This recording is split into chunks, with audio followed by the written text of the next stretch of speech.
तो आज हम लोग आए हैं सिवनी के माउंट लिटरा जी स्कूल में। और आज हम यहाँ पर बात करने वाले हैं, जैसा आप मेरे पीछे देख रहे हैं कि कितना प्यारा स्कूल है, मिट्टी की दीवारें यहाँ पर है। और आज हम बात करेंगे, हमारे जो गेस्ट हैं वो हैं अंकित मालू जी, जो इस स्कूल के डायरेक्टर और संस्थापक भी हैं, और शहर में उनका नाम ऑर्गेनिक फार्मिंग के लिए जाना जाता है। तो देखते इसको पूरा देखिए, बहुत अच्छा ये कन्वर्सेशन हमारे बीच में हुआ है। शिक्षा और फार्मिंग और संस्कार को कैसे जोड़ा जा सकता है उसके बारे में हमने बात की है। तो चलिए शुरू करते हैं आज का ये वीडियो।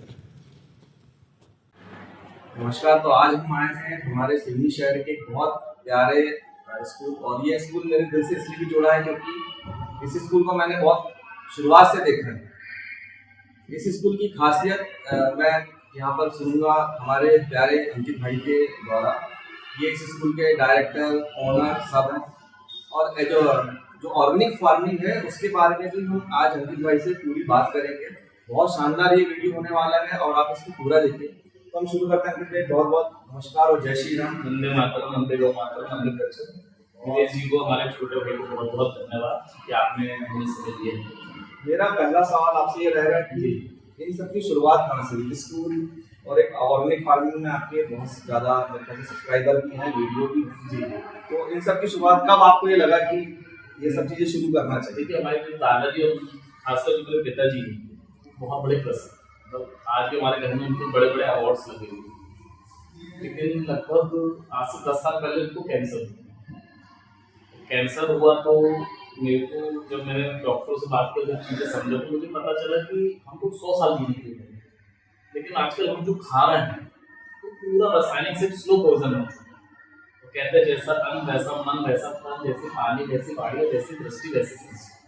तो हमको ये जानने मिला कि हम जो आज अन्न खा रहे हैं, जैसे पंजाब में एक कैंसर ट्रेन चलती है, वहाँ सबसे ज़्यादा यूरिया डीएपी का उपयोग सबसे पहले किसानों ने पंजाब में किए, जिसको सबसे ज़्यादा भारत को उन्नत माना जाता है। लेकिन आज हमारी कंडीशन होगी जमीन बंजर की से नहीं आती, और हर एक घर में हम 2 घर में से एक घर में व्यक्ति कैंसर। तो जब हमारे पापा जी का ये पता चला तो हम लोगों ने गौधारित कृषि चालू की, और एक ईश्वर का आशीर्वाद है। और जहाँ तक की शिक्षा की बात है तो स्कूल बच्चों की नींव है। और बच्चे जो अभी जो एक साइकोलॉजिकल सर्वे भी हुआ तो उसमें बताया गया कि 6 साल तक के बच्चे मतलब जो केजीटी वर्ग पे पढ़ते हैं उनका दिमाग 45 से 55% डेवलप हो जाता है। और 5वीं 5th क्लास आते हैं 95%। हमें जड़ में हमको मेहनत करना चाहिए। यहाँ बच्चे प्रकृति के पास रहे, नेचुरल फार्मिंग भी सीखे और जड़ से मजबूत हो। स्कूल तो मुझे लगता है बहुत सारे हैं, अभी अपने सिवनी शहर में भी बहुत से स्कूल हैं। इस स्कूल की खासियत मैं आपके मुंह से सुनूंगा, मुझे तो पता ही है, लेकिन फिर भी मैं चाहूँगा कि इस बिल्डिंग में और बाकी जो स्कूल हैं, बड़े बड़े स्कूल यहाँ पर हैं, उनकी बिल्डिंग में क्या फर्क है? देखिए, भगवान के आशीर्वाद से, बड़ों के आशीर्वाद से लगभग 10 साल पहले भी प्रकृति कैसी जुड़ा, प्रकृति से जुड़ा। और प्रकृति से बड़ी कोई शक्ति नहीं होती इस दुनिया में, मेरे को समझ में आया। आप कितनी बड़ी बिल्डिंग बना ले, कितना बड़ा बना ले, भूकंप आएगा, सुनामी आएगी, तेलुगु की तरह चीजें बनेंगी। तो प्रकृति हमारी माँ, और इससे बड़ी कोई शक्ति नहीं। तो प्रकृति के पास आप जितना रहो, प्रकृति खेती करने के कारण मेरा खान पान, मेरी सोच, भारतीय संस्कृति में घर के उनकी सब चीजें आती हैं। तो ये तो हमारा जो स्कूल है, जैसा कि आप यहाँ बैठे हैं, यहाँ पंखा नहीं है, जैसे आप देख रहे हैं हम लोग यहाँ बैठे हैं। और अभी टेम्परेचर काफी मार्च का गर्मी चालू हो चुकी है, बाहर बहुत तेज धूप है, 5 मिनट अच्छे से खड़े नहीं हो सकते। लेकिन यहाँ पंखा भी नहीं है, बहुत शांति से। क्योंकि पीछे आप जो बैकग्राउंड देख रहे हैं पूरा मिट्टी का, हमारा पूरा जो स्कूल है इसको जो आउटर सर्फेस है पूरा मिट्टी का, इवन जो हमारी खिड़की है वो भी मिट्टी। तो मिट्टी हमारी माँ, ठंडी में गर्म हवा, गर्मी में ठंडी हवा। यहाँ 5 से 6 डिग्री का टेम्परेचर मेंटेन है, जो हवा आती है वो प्रतिरोध क्षमता होता है। प्लस एक चीज होती है कि मिट्टी माँ होने के कारण ये जो अग्नि को पता है कि इसका नेचुरली लाल कलर दिखता है, जैसे कि हमारे खबरें लगती है उसका भी सही कलर है, जो गांव में चलते थे पहले। ये बिल्डिंग ना दिन भर में 7 बार कलर करता है। एक तो ठंडक भी होती है, और हम लोग उसको जितनी बार भी देखें इससे बहुत बड़ा प्रमाण हमें बड़ा नहीं।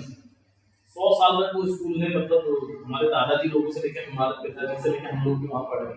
वो बिल्डिंग हमेशा राजा ना उसमें खुदाई है ना कुछ भी, लाल कलर की मिट्टी का स्कूल है। तो वहाँ से मुझे सोच मिली कि प्रकृति खेती करना है तो हमें मिट्टी का स्कूल बनाया। तो इस स्कूल में हमने और बढ़ किया, हमने पूर्णतः पूरा आउटर सरफेस मिट्टी की, इवन बल्कि आप वहाँ से अभी आगे यहाँ देखेंगे हमारी खिड़की में कमल की स्वरूप का बने, वो भी पूरी। मिट्टी की बनने के कारण रोग प्रतिरोध क्षमता बच्चों में बच्चों की शक्ति बढ़ती है, बच्चों एक अच्छा वातावरण आता है। और भारतीय संस्कृति में करके उनकी वो सोच कर हमने बनाया और ईश्वर का इतना बड़ा आशीर्वाद मिला कि जादुई तौर पे ये स्कूल कैसे बन गया आपको जवाब है। बिल्कुल, इसको तो मैंने देखा हूँ बनते हुए काफी कम समय में। आपने बहुत अच्छा इसका कंस्ट्रक्शन यहाँ पर कराया हुआ है। आप एक एजुकेशनिस्ट भी हैं, इतने बड़ा स्कूल आपने चलाया हुआ है। एक मुझे सवाल लगता है कि भारतीय शिक्षा प्रणाली में हमारे संस्कारों का कितना महत्व है, क्योंकि बहुत सारे स्कूलों में संस्कार अभी खत्म कर दिए गए हैं। बिल्कुल आधुनिकता की तरफ इतनी ज्यादा मुड़ गए हैं हम लोग कि हम लोग हमारे बेसिक चीजों को भूल गए हैं।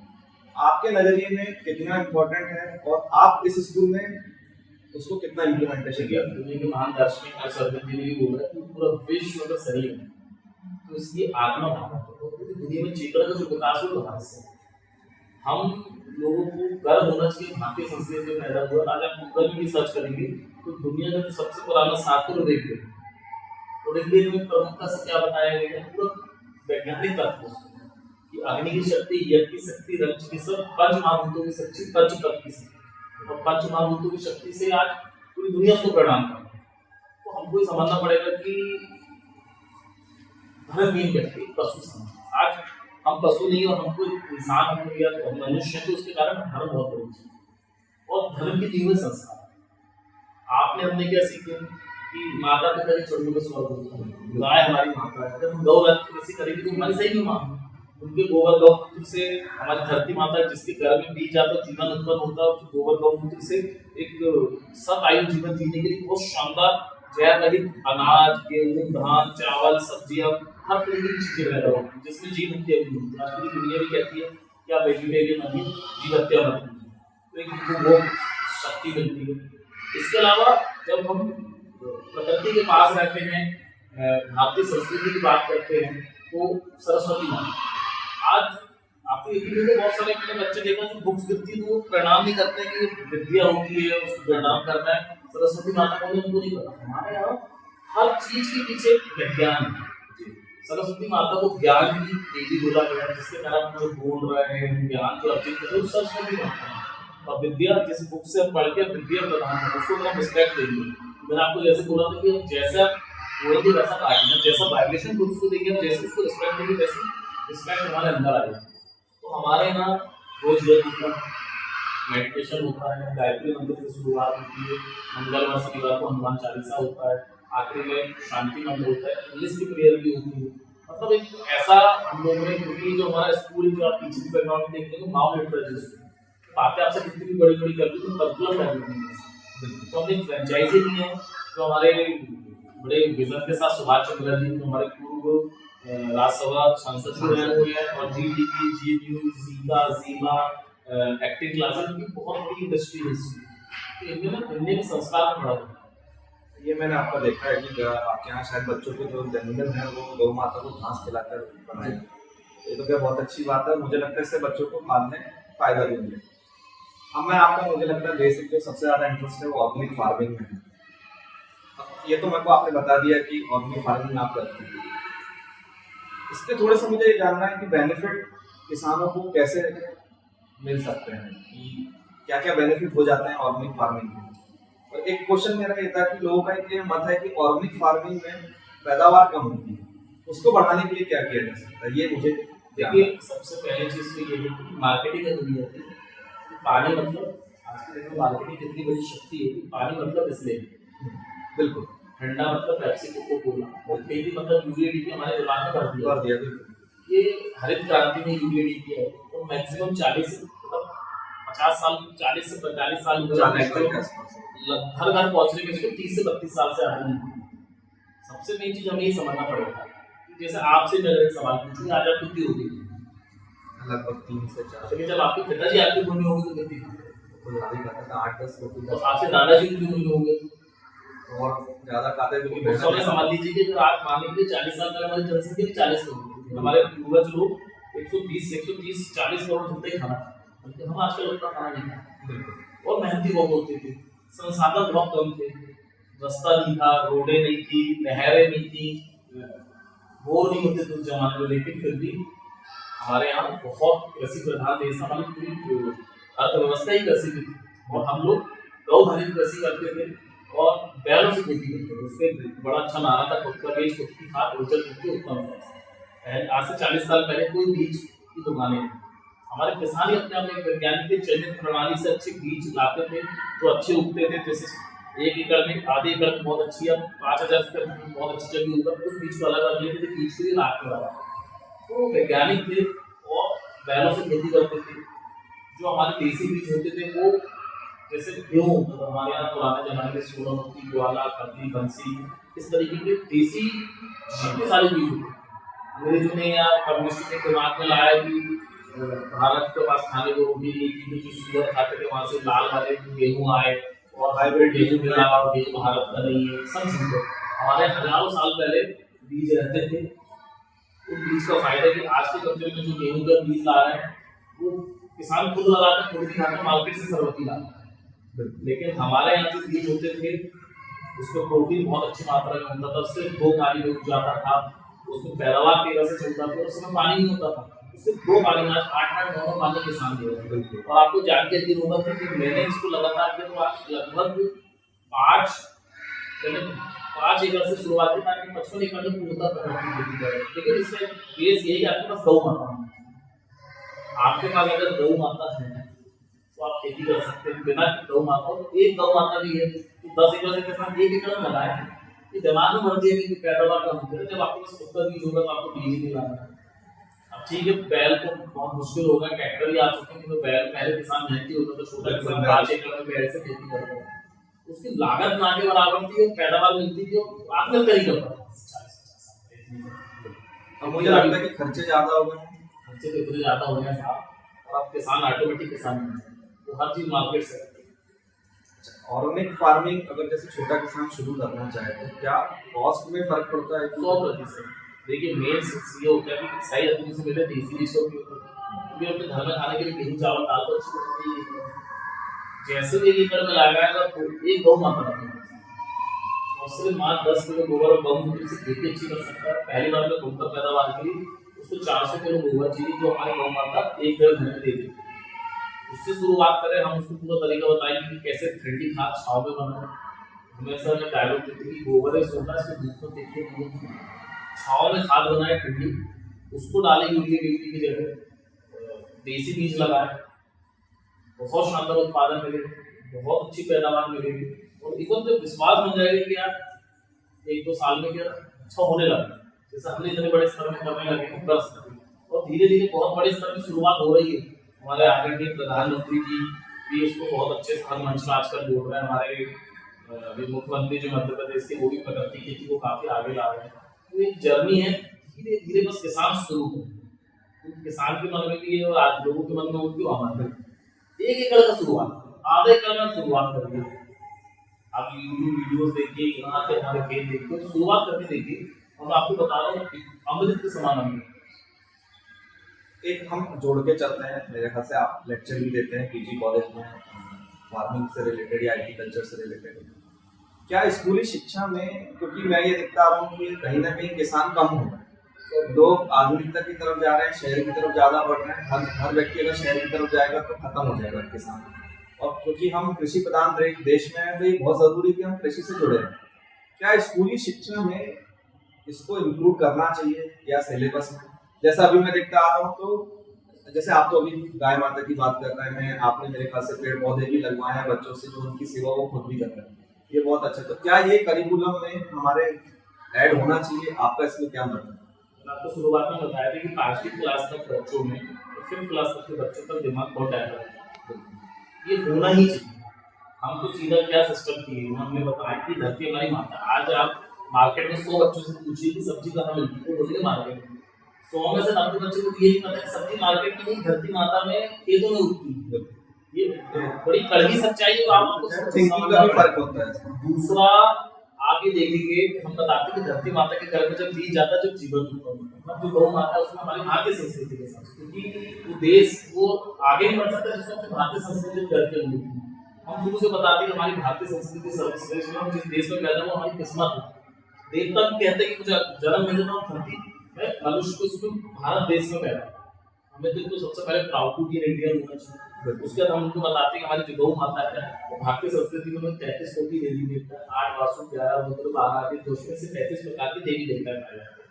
और गौ माता ईश्वर का स्वरूप है, माँ हमारी ईश्वरी, वो हमारी माँ है। धरती पे हमारी अन्नपूर्णा माँ कहते हैं, अन्नपूर्णा। तो जब उसमें हम बीज डालते हैं और उसमें हम जब गोबर गौमूत्र डालते हैं उनको 3 महीने के लिए गो देते हैं, तो 3 महीने तक आप उसकी सेवा करें। 3 महीने बाद वो सब्जी खा लेगा, 1 साल बाद वो थाली में खाना शुरू करनी चाहिए। हमारे भोजन में बोला जाता है हमारे यहाँ बच्चों को 3 महीने ट्रेनिंग देने के जब सब्जी घर में ले जाते हैं तो 1 साल बाद थाली में खाना शुरू करनी चाहिए।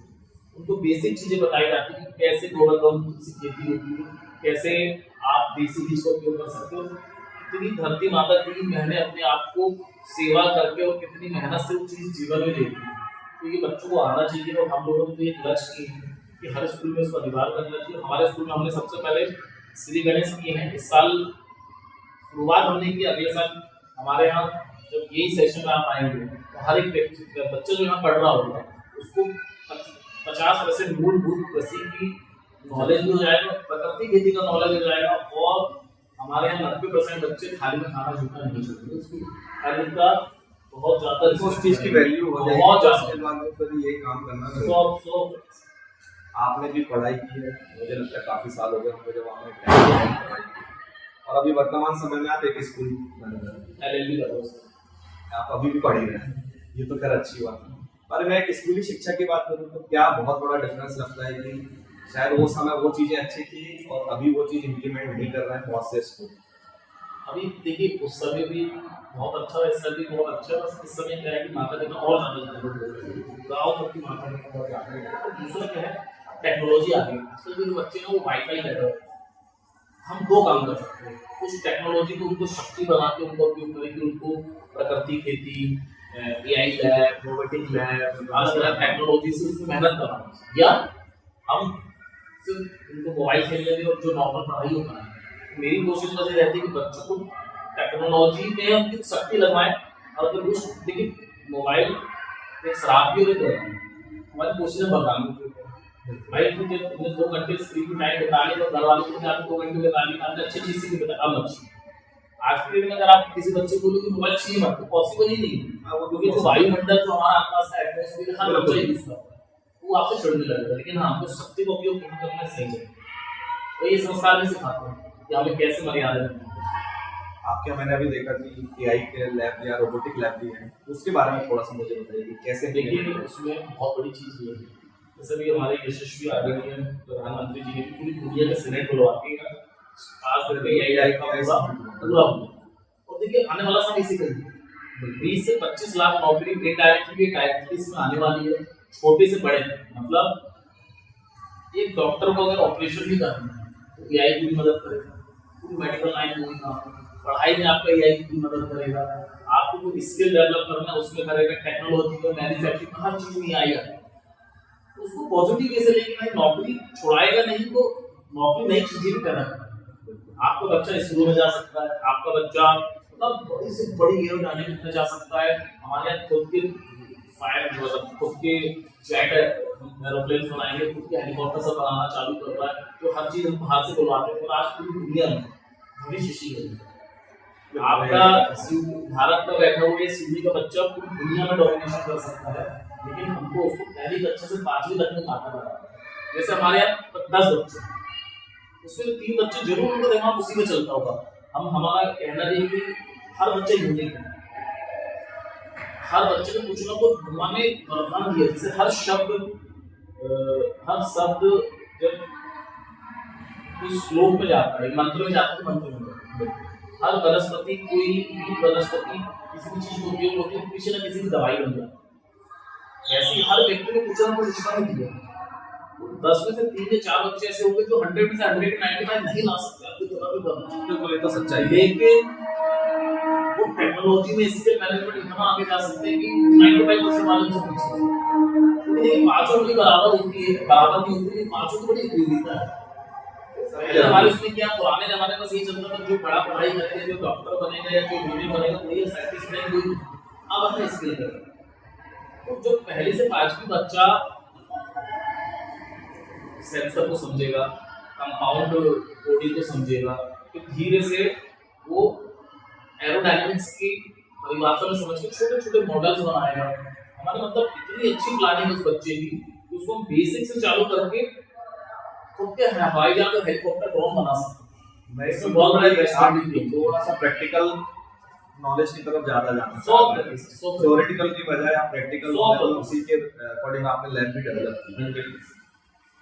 बहुत लंबा मैं इसको नहीं खींचूंगा, पर मैं पूछना चाहूंगा कि आजकल के बच्चों के लिए आप ब्रह्म ज्ञान क्या देंगे? देखिए बच्चे परेशान भी रहते हैं, स्ट्रेस बहुत है, एग्जाम का प्रेशर उन पे बहुत डाला जाता है, दुनिया का भी बहुत ज्यादा प्रेशर है। जब वो बाहर निकलते हैं उनको कुछ ना कुछ अचीव करना रहता है। वर्तमान में आपको क्या लगता है कि बच्चों को क्या मेजरली रूटीन उनकी क्या रहना चाहिए? भारत अगर विश्व गुरु है और बच्चों में अगर मेन चीज एक छोटी सी चीज समझिए, आप अपने बच्चे आप छोटे थे, आपने कोई बदमाशी के पिताजी ने आपको कर दी, बिल्कुल आप बाहर निकले, आपके चाचा या दूर के चाचा ने आपको चिल्ला के डरा दिए, इवन आपके दूर के मोहल्ले कोई आपको दूर पहचान के गांव का व्यक्ति भी आपको चिल्ला दे तो उनको बताओ यहाँ से। आज आप अपने खुद के बच्चे को उंगली रखते हैं, ऐसे लेवल बचे ही नहीं। क्या आप तो पिताजी आपको कम सुविधा देते थे या नहीं, हम दे रहे हैं, लेकिन अब क्या हो गया, बच्चों को पैसे दे रहे हैं। आज सबसे ज्यादा बच्चे बिल्कुल आज की डेट में बच्चों को सहन शक्ति नहीं बनती, जो जीवन के थपेड़े पड़े तो कैसे सहन करेंगे? संस्कार, उसके अंदर अगर संस्कार होगा तो उसके अंदर शक्तियां होंगी। संस्कार होगा तो मुझे लगता है पिताजी ने मुझे चिल्लाया मेरे बड़े में ईश्वर स्वरूप कहा, उसको नेगेटिविटी हो पिताजी ने मार दी, मैं अपने आप को क्या करूं, ये हो गया नहीं। संस्कार ये स्कूलों में हम अक्सर देखते हैं कि अगर टीचर ने, जैसे हमारे भी गुरु हैं, और पिटाई बहुत कॉमन हुआ करती थी पहले, गुरु मारते थे और फिर भी हम उनके चरण स्पर्श करते आए। अभी मुझे लगता है कि पेरेंट्स इस चीज को बड़ा नेगेटिव लेते हैं कि अगर स्कूल में अगर किसी टीचर ने अपने बच्चे को डांट दिया तो पेरेंट्स लड़ने लगते। इस बारे में आपका क्या? देखिए अभी तो ये मैंने बताया नई टेक्नोलॉजी के बच्चे आ रहे हैं, तो मार से बड़ी पहल एक डर रखे प्रिंसिपल मैडम का या किसी को सजा जाएंगे। अब आज के दिन तो हम छोटे बच्चे को नहीं मार सकते, प्रैक्टिकल हमको समझना पड़ेगा, हम मार नहीं सकते। हाँ, लेकिन बच्चों अगर हम अच्छे संस्कार डालेंगे, रेगुलर उनकी बातों में पॉजिटिव बातें जाएंगी कि बड़े ऐसे होते हैं, हम ऐसा काम करना चाहिए, हम ऐसे संस्कार पूजा करेंगे, ध्यान करेंगे, हमारी सकारात्मक ऊर्जा पॉजिटिव वाइब्रेशन और गति की तरफ हमारी एनर्जी। तो बच्चे जो जैसा देखते जैसा सुनते हैं वैसा करते, जब यहाँ वो चीजें फॉलो हों, एक डर उनके अंदर रहेगा, बिल्कुल रहना चाहिए। तो हमको नए बच्चों को नई टेक्नोलॉजी के साथ तरीके बदलना ही पड़ेगा, और आपको गवर्नमेंट ने भी नॉर्म्स ला दी, बच्चों को कुछ नहीं कर सकते, तो उसको पॉजिटिव वे में आप वाइब्रेशन अच्छे रखिए, अपने स्कूल के सिस्टम अच्छे रखिए, उनको जैसे हमारे सुबह आते ही लोग गायत्री मंत्र पढ़ते हैं, क्लास में जाके 10 मिनट का मेडिटेशन करते हैं, जिसमें टोटल पॉजिटिव वाइब्रेशन के साथ वो आग बंद करके सीखते हैं। फिर हम लोग भी यथार्थ करते हैं, तो पॉजिटिव वे में हम करेंगे, और फिर हमने सिस्टम बना दिया, हमने 2 लोगों को बड़ा खतरनाक बना दिया, उनका डर वो आप ही करोगे तो वो मैनेज करो। बस मैं आखिरी के 2 सवाल आपसे पूछूंगा, आपकी डेली रूटीन क्या रहता है? क्योंकि मैंने आपको देखा है आप सुबह से लेकर मैं शाम को भी आपसे मिलूंगा तो आप एनर्जेटिक रहते हैं, उसका राज मुझे जानना है। क्योंकि मेरा मेन तो पहली चीज ये है कि जो मुझे पसंद है मैं करता हूँ, जैसे एजुकेशन मेरी जानना, मुझे लगता है कि बच्चों के लिए क्या है, ये स्कूल में जो इंफ्रास्ट्रक्चर भी आते हैं, अभी भी इसके लिए आपने बहुत मेहनत करी है, इसमें कोई बात नहीं। दूसरी चीज होता है कि मेरे पिताजी ने शुरू से मुझे सुबह 5 बजे उठने की आदत है। शुरू में मुझे लगता था मेरे पिताजी कैसे, क्यों मैं डरता था छोटे में, एक ही चीज बोली कि घर में रात को 9 के बाद निकलना और सुबह 5 बजे मुझे उठने मिलना। मेरे पिताजी भी किसान थे, रोज उठते थे जल्दी, तो मुझे 4:30-5 बजे उठा देते थे और मैं उनके डर के कारण पढ़ने लगता। वो मेरे जीवन का मंत्र, जो व्यक्ति सुबह उठे उठते ही मोबाइल के जैसे चार्जर है हमारा शरीर, जैसे वो हाथ आग दिखनी चार्जर है, आप सुबह उठिए, आग बंद करके भगवान से बात कीजिए, जो भी आपकी इष्ट देवता, 15 मिनट 20 जितने आधे घंटे कम से कम आके बंद करें, उसके बाद खोल के आप कुछ भी चीजें पढ़ें, क्योंकि वो 2 घंटे आपके मान आपकी श्रीमती जी आपको परेशान करेंगे ना, बच्चे परेशान करेंगे, बल्कि की कोई बात, वो 1 घंटा उस आधे घंटे में मेडिटेशन कीजिए, अच्छी चीजें पढ़िए, 15 मिनट वर्जिश कीजिए और काम वो कीजिए जो बने। यार आखिरी सवाल, बच्चों के लिए आप क्या मूल मंत्र देंगे इस वीडियो के आखिर? बस बच्चों का मूल मंत्र ये है कि बच्चे कृष्ण जी और राधा जी और बड़े अच्छी शब्द लेते कि प्रेम इस लिखित संसार की अद्भुत अनुभूति, जो 2 प्याले मात्र के लिए जगत के नियंत्रण को बचने के लिए, तो बच्चों को प्रेम दीजिए, बच्चों को प्रेम से कोई चीज कराइए, ऐसा स्वरूप बच्चों को आएगा जैसे हमारे दादाजी की प्रेम से जी। बहुत बहुत धन्यवाद ये समय देने के लिए। बहुत बहुत धन्यवाद। जय जय।